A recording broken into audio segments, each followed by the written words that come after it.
जय हिंद दोस्तों, स्वागत करते हैं एक बार फिर से आपके अपने भाई के YouTube channel IAS my target में।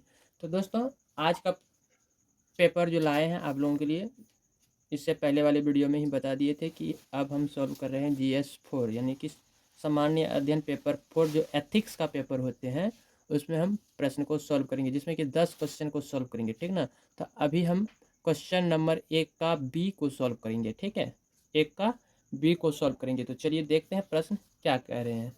तो चलिए एक बार प्रश्न देखते हैं। तो देखिए, प्रश्न संख्या 1 खंड ए से सेक्शन ए का जो प्रश्न 1 है, 1 का ए, प्रशासनिक तर्कसंगत निर्णय लेने के लिए इनपुट के एक विश्वसनीय स्रोत के रूप में कृत्रिम बुद्धिमत्ता यानी कि AI का अनुप्रयोग एक बहस का मुद्दा है। नैतिक दृष्टिकोण से इस कथन का आलोचनात्मक परीक्षण कीजिए। तो जिनका उत्तर 150 शब्दों में मांग रहे थे, तो इससे पहले वाले वीडियो में हमने इनका आंसर लिख दिए हैं लाइव में। ठीक ना। तो आप लोग जो भी नहीं देखे हैं कृपया करके वो वाला वीडियो जा करके देख सकते हैं, इस चैनल पे अवेलेबल है। ठीक है, तो चलिए आज हम सॉल्व करेंगे क्वेश्चन बी यानी कि 1 का बी। तो इसमें प्रश्न आप लोगों को पढ़ के सुना देते हैं। तो देखिए प्रश्न क्या कह रहे हैं। देखिए इसमें प्रश्न क्या कह रहे हैं। प्रश्न कह रहे हैं कि नैतिकता में, आप लोगों को सही से दिख रहे होंगे और थोड़ा ऊपर कर देते हैं। तब देखिए 2, नैतिकता में कई प्रमुख आयाम शामिल है जो व्यक्तियों और संगठनों को नैतिक रूप से जिम्मेदार व्यवहार की दिशा में मार्गदर्शन करने में महत्वपूर्ण है। तो मानवीय कार्यों को प्रभावित करने वाले नैतिकता के प्रमुख आयामों की व्याख्या कीजिए। चर्चा कीजिए कि ये आयाम पेशेवर संदर्भ में नैतिक निर्णय लेने को कैसे आकार देते हैं। इनका भी उत्तर जो है 150 शब्दों में देना है। तो चलिए आज हम इन्हीं का आंसर देंगे, उसके बाद प्रश्न संख्या 2 आ जाएंगे, जिसे हम कल के वीडियो में सॉल्व करेंगे। डेली का एक एक टारगेट रखे हैं, एक ही प्रश्न को डेली सॉल्व करना है। ठीक है, तो कल करेंगे प्रश्न 2 का ए। ठीक है, तो आज हम इनको सॉल्व करते हैं। चलिए प्रश्न को सॉल्व करते हैं। तो आप लोग देख लिए कौन सा प्रश्न को आज हम सॉल्व करेंगे।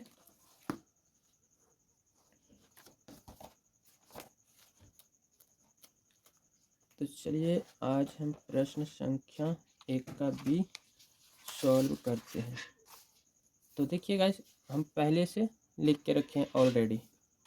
ठीक है, इसमें हमने पहले से लिख करके रख लिए थे। थोड़ा लाइटिंग की वजह से जो है, लाइटिंग प्रॉब्लम है, इसी वजह से हम इनको रखे हैं ताकि आप लोगों को जो है अक्षर सही से दिखे। इसलिए इस तरह से हम दिखाएंगे और ऐसे लिखेंगे, अच्छा रहेंगे। तो चलिए प्रारंभ करते हैं। Black pen.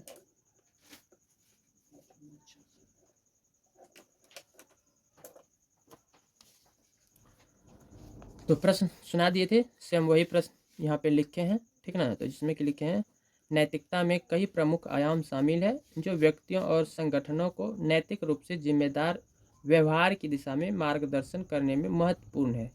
मानवीय कार्यों को प्रभावित करने वाले नैतिकता के प्रमुख आयामों की व्याख्या कीजिए। चर्चा कीजिए कि ये आयाम पेशेवर संदर्भ में नैतिक निर्णय लेने को कैसे आकार देते हैं। ठीक है, तो सेम प्रश्न को यहाँ पे हमने लिख लिया है। अब आंसर राइटिंग प्रारंभ करते हैं। नैतिकता के प्रमुख आयाम, सत्यनिष्ठा हो गया, तो की तरफ से इतने सही रहेगी। नैतिकता के प्रमुख आयामों में जो है सत्यनिष्ठा, जवाबदेही, पारदर्शिता, करुणा, निष्पक्षता और सेवा भाव शामिल है। सेवा भाव शामिल है। ये आयाम किसी व्यक्ति या संस्था को नैतिक निर्णय लेने में मार्गदर्शन प्रदान करते हैं।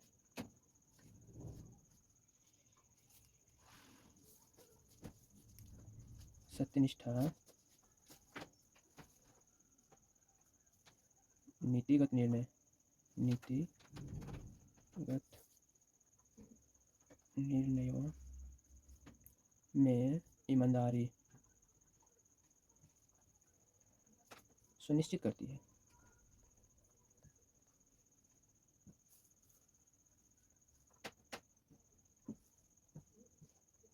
पारदर्शिता, विश्वास उत्पन्न करती है।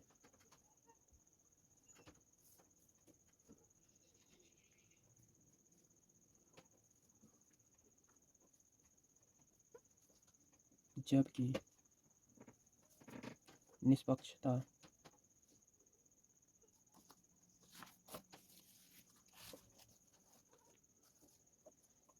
जबकि निष्पक्षता जो है भेदभाव रहित कार्रवाई को, जबकि निष्पक्षता भेदभाव रहित कार्रवाई को बढ़ावा देती है।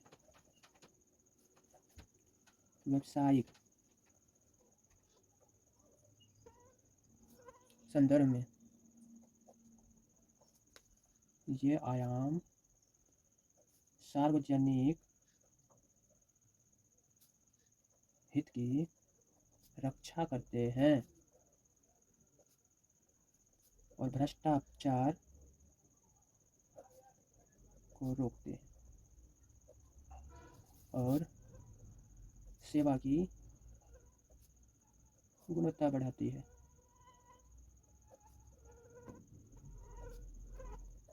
जैसे उदाहरण के बारे में बात करें तो देखिए, उदाहरण में यदि हम बात करें तो एक लोक सेवक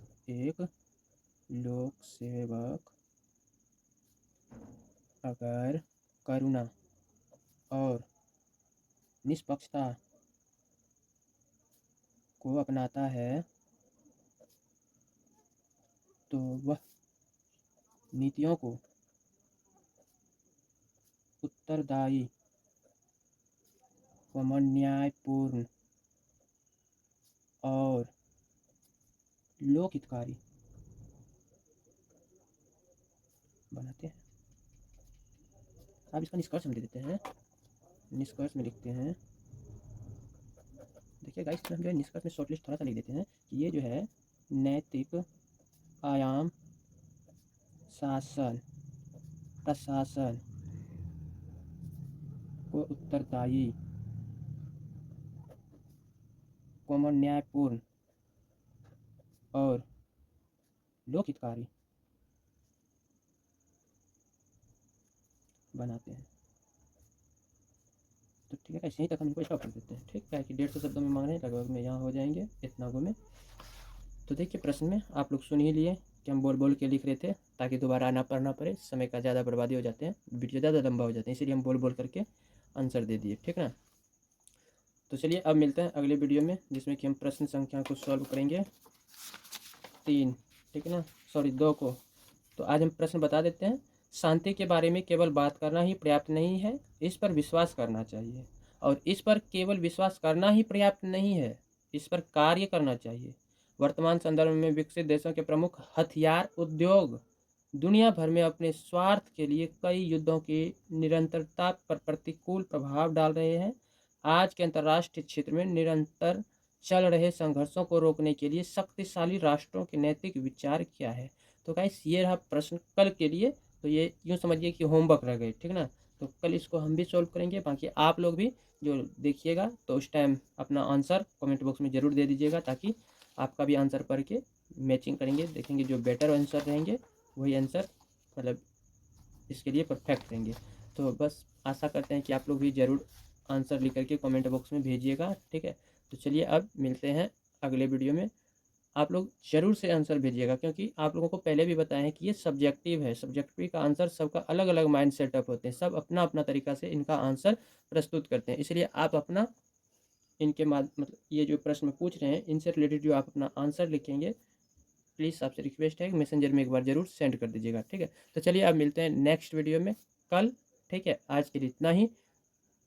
बस आप लोग इस तरह सपोर्ट करते रहें। लव यू, बाय बाय, जय हिंद, जय भारत, गुड नाइट, बाय।